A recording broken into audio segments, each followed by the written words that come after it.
கடற்குதிரை என்பது கடலில் வாழும் ஒரு வகை மீனாகும்.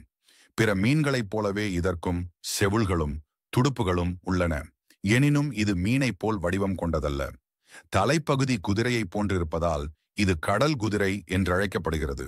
இப்போகாம்பசு என்பது இதனுடைய அறிவியல் பெயராகும். கிரேக்க மொழியில் இப்போ என்றால் குதிரை மற்றும் காம்பஸ் என்றால் கடல் அசுரன் என்றும் பொருளாகும். கடல் குதிரைகளின் வால் குரங்கின் வால் போல நீண்டும் சுருண்டும் காணப்படுகிறது.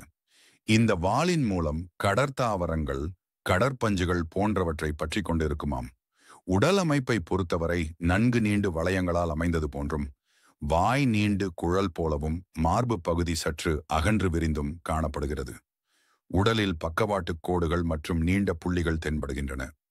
சுமார் 6 முதல் 17 சென்டிமீட்டர் வரை நீளமும் எடை 4 முதல் 14 கிராம் வரையும் இருக்கிறது.